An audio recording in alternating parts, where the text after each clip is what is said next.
Alright, hello everyone. Good day to everyone.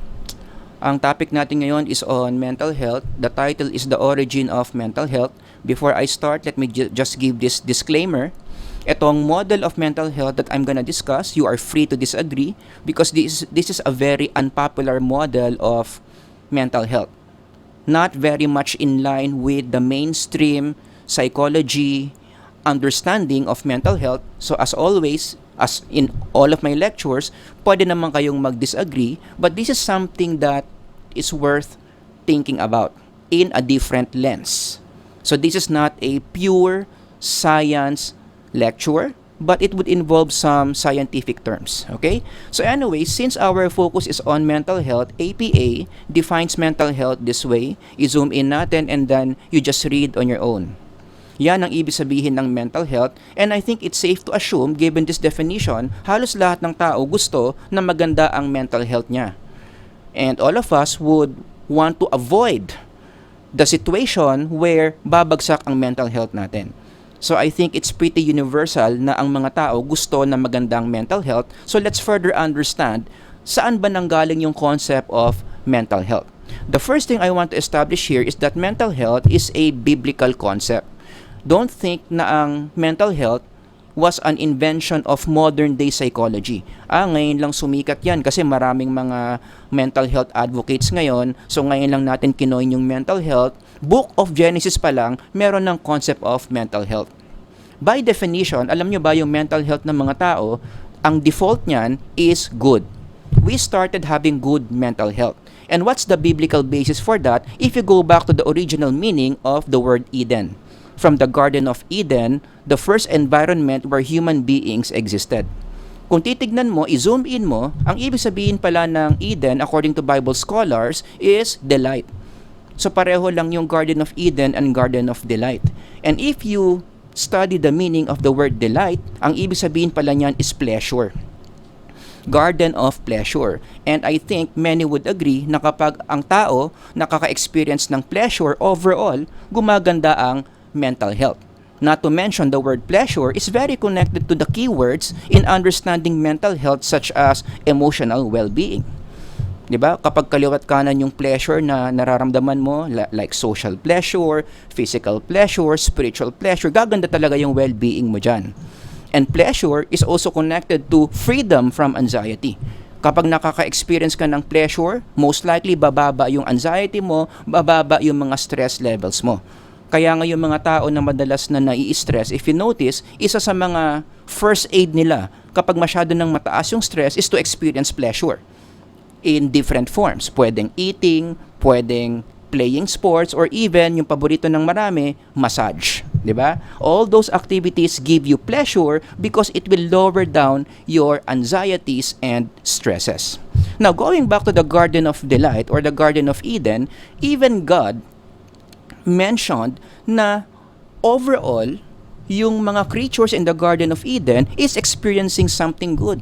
Evaluation nga niya yun sa creation niya. God saw everything that He had made and behold, it was very good. Kasama na dyan yung status ng mga animals, kasama na dyan yung status ng mga plants and fruits that God created. Isama na rin natin dito yung physical condition as well as the psychological condition of Adam and Eve.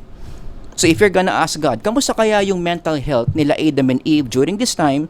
Well, from this passage, we can imply, God said, it was very good. And if you are going to visualize the reason why maganda ang mental health ni Adam and Eve, in the biblical lens, the reason is because of this. Meron kasing very high intimacy between the human psyche and the God who created the psyche. Even in the psychology of religion, marami mga authors who specialize in mental health in using the lens of religion. Ito yung explanation nila why mental health would be good. Because there is a very good intimacy between the creator, the source of everything, and the psyche created by God. Kapag malapit ang psyche sa Diyos, gumaganda ang mental health.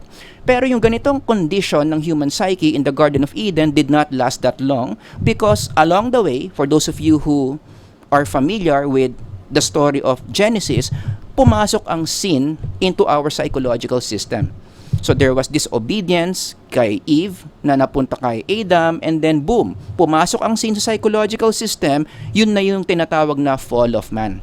Now, ano ang naging psychological outcome of this sin? When sin entered the psychological system of human beings, doon nasira yung intimacy between the human psyche and God. Remember, ito nga yung pinaka-reason, cause of good mental health. Now, sin enters the picture. What happened? There you go. The psyche is now separated, much farther away from the presence of God. And obviously, ang pinaka-obvious effect niyan, meron niyang natural effect sa mental health ng tao, which is not good. Such as what? Let's be more specific. Kapag lumayo ang psyche from the presence of God because of sin, ang nangyayari, nagkakaroon ng certain sense or degree of fear, which is one of the strongest predictors of poor mental health. Basahin nyo lang yung mga literature on fear, no? Pero karamihan ng mga mental health issues, ang ugat niyan, ang tao, merong certain degree of fear na nararamdaman. And where in the book of Genesis can we see yung mga unang effects ng poor mental health ng tao that used to be so good before the fall of man, like for instance in this situation. The eyes of them, both of them were opened, and they realized they were both naked. And so what did they do? They have made coverings for themselves. Remember, they weren't like this before. Before this, they were naked and they had no problem about that. They had complete trust with each other na wala silang gagawin against each other. Now, let's zoom in into this situation. They made coverings for themselves. Bakit kaya? Why would you cover something from someone? Again, I would plug in to this question, maybe because sin entered the psychological system, nawala yung perfect trust nila towards each other. One of the first manifestations of fear in the psychological system of human beings. In the language of psychology, mukhang ito na yung unang situation or unang scene in the Bible where tumaas yung neuroticism ng mga tao. And again, if you read the literature on neuroticism, ito yung isa sa mga personality super traits that are very predictive, very related to certain mental health issues. Ang dami mga literature dyan. Now, don't get me wrong, hindi natin sinasabi na porket neuroticism, bad. Because there is a certain degree of neuroticism that is still healthy, just to be fair. You know? But at least in this situation, tumaas yung neuroticism nila towards each other, Adam and Eve. Nag-isip sila, baka may gawin silang masama sa isa't isa, and they were thinking this way now. Hindi sila dating ganyan. Bakit? Because of the effect of sin that entered the psychological system of human beings. Another interesting manifestation of neuroticism/fear when sin entered our psychological system, yung nangyari dito sa passage. But the Lord God called to the man, "Where are you?" That's very interesting. It used to be human beings are so close with God that they can be with God anytime, anywhere. Pero dito, for the first time, God was looking for His creatures. Where are you? Hinahanap niya. To make the long story short, anong sagot ng mga tao, specifically Adam, I hid. Nagtago siya, kaya hindi siya makita ni Lord during this time. Okay? Now, another question, why would you hide from someone? Keyword natin dito, hide. Everybody say the word hide. Ano kaya ang one of the motivation kung bakit ang isang tao magtatago from someone na naghahanap sa kanya? Again, we go back. Ipa-plug in ko dito yung possibility na meron na kasing fear in their system. Again, a more psychological language, hindi kaya kasi during this time, tumaas na talaga yung neuroticism ng mga tao as a result of sin entering their psychological system. So these are some of the examples some of the examples where we can see for the first time in human history, nagkaroon na ng mga mental health issues because of increase in fear, because of the sin that human beings at that time committed. Fear as expressed by covering themselves and hiding themselves. And, some mental health experts observe na karamihan ng mga diagnosis in DSM-5 the underlying cause is a certain degree of fear. Now, just to be fair, hindi naman lahat ng sakit sa DSM-5 galing sa fear. But majority of the illnesses, maraming illnesses, a number of illnesses, talagang kung i-analyze mo, bakit nakakapag-develop ng ganong mental health issue, it's because of a certain degree of fear na hindi ma-handle ng maayos. Okay? So from that situation, tignan natin yung road to mental health. Paano ba yan naayos using that biblical lens? Using that biblical scenario, how we started with mental health and how we are right now. So going back, ang obstacles daw sa mental health are two things, fear and the sin. Okay? So obviously, para bumalik ang mental health ng tao, you need to go back to the original design of the relationship between deity and the creature, between God and His creatures, so to speak. As you can see here, dito sa slide na to, no, babalik ka dapat sa ganyang model where the human psyche is very intimate with the source and the creator of the psyche. In other words, in a more psychological language, one road to mental health, possible road to mental health is intimacy with God through blank. Etong blank, hindi ko muna i-reveal, mamaya muna. For the meantime, just remember the word intimacy. Intimacy with God is a possible road towards mental health because again, kapag na-achieve mo yung intimacy with God, bumabalik ka sa original design where your psyche is very near the presence of God. Actually, naalala ko yung sinabi dito ni Jesus in one of His teachings when He said He is the vine and we are the branches. Those who live in the vine, I live in them, while I live in them, will produce a lot of fruit. But you can't produce anything without me. Now, this statement may contrasting may contrasting claims. Una, bilugan natin yung words na, but you can't produce anything without me. Sounds familiar? This is the condition where the human psyche is far from the presence of God. Kasi nakalagay, without me. Okay? So hindi ka raw makakapag-produce of anything, of any output, if your presence is far away from your source, from your creator. Now that sounds familiar. Pwede mong i-connect yan dito sa DSM-5 in such a way na maraming mga conditions in DSM-5, ang epekto sa tao, you will be unproductive.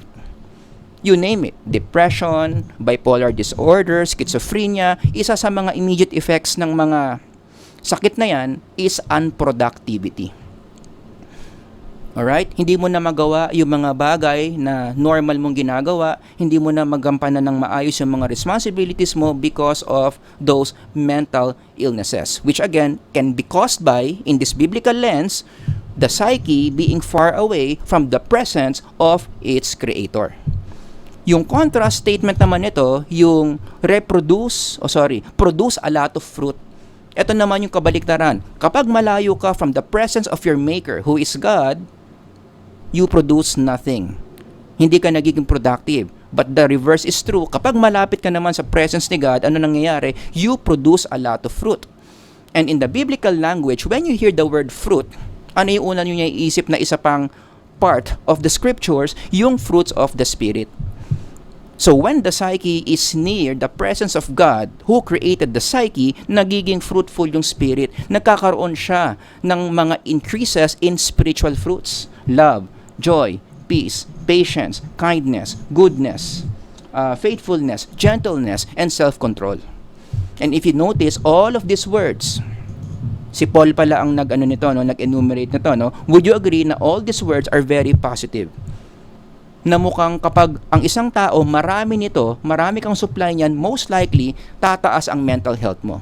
That's why from here, I wanna make two proposals. Proposal number 1, kapag mataas itong mga spiritual fruits mo because you are near the presence of your God, of your Creator, this will lessen the symptoms of your current mental health issues. Proposal lang naman yan. Okay? Hindi ko sinasabing absolute truth na to. We still need data for this. But, my theory is this would work given the biblical lens of understanding mental health. Sabihin mo nang meron kang depression, tapos biglang for some reason yung psyche mo napalapit sa presence ni Lord, tumaas yung love, joy, peace, patience, kindness mo as a person who is depressed. So what's gonna happen? Most likely, my prediction is medyo bababa yung symptoms mo. Actually, hindi medyo, but there will be a very big improvement, big decrease in your depressive symptoms. Proposal number 2 is this will lessen the chance of having serious mental health issues for people na wala pang mental health issue. Kasi dito sa proposal 1, kapag meron ka na, tapos tumaas yan, yung psyche mo na palapit sa presence ni Lord, mababawasan yung symptoms. Pero dito, kapag wala ka pang symptoms, wala ka pang diagnosis sa DSM-5, kumbaga ito protective factor, preventive factor. Kapag wala kang mental health issue, pero mataas at mataas yung mga ganyan mo, mataas ang fruits of the spirit mo, bumababa yung chance, lumiliit yung chance na magkakaroon ka ng formal diagnosis in DSM-5. That's my proposal / my hypothesis. Again, I don't have data for that. For those of you who are doing research, maybe you wanna confirm kung tama ba yung mga dalawang hypothesis ko na yan. Now, let's go back to the road to mental health. I-fill in na natin yung blank dyan. So, fine, intimacy is a possibility or a possible variable that can improve mental health. But how do you improve or how do you achieve intimacy with God? Paano yung psyche mo mas mapapalapit from the presence of God through, eto na, very psychological term, through divine forgiveness. Okay? Divine forgiveness will give you intimacy with God, which will improve your overall mental health. Alright? So divine forgiveness, it's a very busy area of research in psychology. Gagawan ko to ng ibang lecture, as in separate lecture, where I'm just going to talk about divine forgiveness. But for the sake of understanding this for now, ang divine forgiveness is a person's sense, nasa-sense niya that God has already forgiven his trespasses, his or her sins. Okay, yun yung ibig sabihin ng divine forgiveness. Yung nafe-feel mo after mong humingi ng tawad kay Lord, after mong nag-confess kay Lord, after ka nag-repent kay Lord, God has already forgiven your sins. Kapag feel mo ganun nangyari sa'yo, God has already forgiven you, yun yung tinatawag nating divine forgiveness. And in the biblical language, paano ba nangyari yung divine forgiveness? Saan ba nanggaling yan? Ano ba ang source niyan? Hindi tao. This is not based on our opinion. Ako sa tingin ko, pinatawad na ako ni Lord eh. No. But in the biblical language, divine forgiveness is the byproduct of what Christ has done on the cross. The crucifixion. This is the work of God. Because of what Christ has done on the cross, nagkaroon ng possibility of divine forgiveness. Forgiveness of our sins. Nagigets nyo? So, i-connect natin yung mga variables dito. Ayan na. Okay? So, when Christ died on the cross, and this was prophesied in the book of Genesis, kung mapapansin nyo, si God, after the fall of man, gumawa kaagad siya ng prophecy where magkakaroon ng intervention. Kasi nagkaroon ng malaking problema, sin now separates man from God. But God already prophesied intervention through this passage. Ito gagawan ko na lang din ng ibang lecture to ha. Medyo malalim kasi to, no? Baka malayo pa yung topic natin. Basta the Lord God made a way para yung status ng mga tao na napalayo sila from the presence of God maayos through divine forgiveness. Ito yung prophecy niya na yun. And I will put enmity between thee and the woman, so on and so forth. Again, different lecture. Basta bottom line lang, because of divine forgiveness, what happens? It helps people, it makes people draw nearer to the presence of God. And when that happens, nawawala, nakakancel out yung obstacles to intimacy with God. In the first place, kaya yung psyche hindi makalapit sa presence of God because of these two things. Napalapit na yung psyche kay God. Through divine forgiveness, boom, ma-erase yung dalawang yan, the outcome would be better mental health. Now, I'm sure at this point, maraming mga researchers, maraming mga psychologists, maraming mga psychology professionals, medyo nakataas na naman ng mga kilay sa mga sinasabi ko dito, no? Which I totally understand because as I've mentioned, hindi naman kasi ito mainstream, super empirical, pure science psychology. Okay? And I think this is just okay to think about, but are there any partial empirical supports na pwedeng mag-suporta, mag-validate sa model na yan? Na ang mental health pumapalya kapag malayo sa presence ni God at nagiging mas maganda ang mental health when we make some ways. When finally the human psyche becomes nearer to the presence of God, well, meron ako naiisip na dalawang partial empirical supports that more or less can support these claims. Number one, for example, the many studies that show that spirituality is a positive predictor of mental health. Paulit-ulit sinasabi yan sa mga handbooks on the psychology of religion and spirituality. There are many studies that show that spirituality, the more spiritual a person is, mas gumaganda ang mental health niya. And one of the expressions of spirituality, guess what? Is when a person perceives that he or she is close with God. Nafe-feel niya that God has already forgiven him or her, and because of that, God is now intimate with him or with her. Kapag ganun yung nasa sense ng tao, which is an aspect of spirituality, gumaganda overall yung mental health. Now, just to be fair here, meron din naman mga studies that show that spirituality impairs mental health. May mga ilan-ilan naman.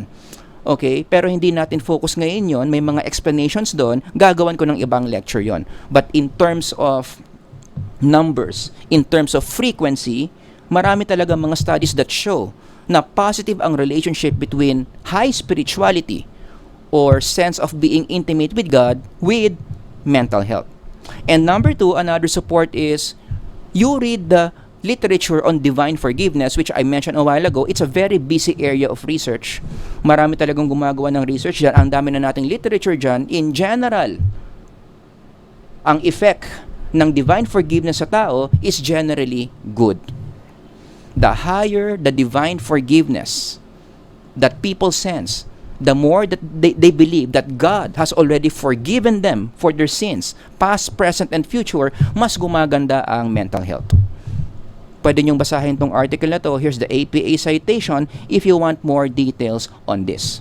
So these two empirical reports, no, itong spirituality, positive predictor of mental health, and divine forgiveness literature partially supports this claim na ang mental health ng tao talagang may kinalaman yan sa closeness of the psyche to the presence of the Maker, who is God. Alright? So yun lang, yung maikli kong lecture, something to think about. Again, hindi ito pure scientific lecture.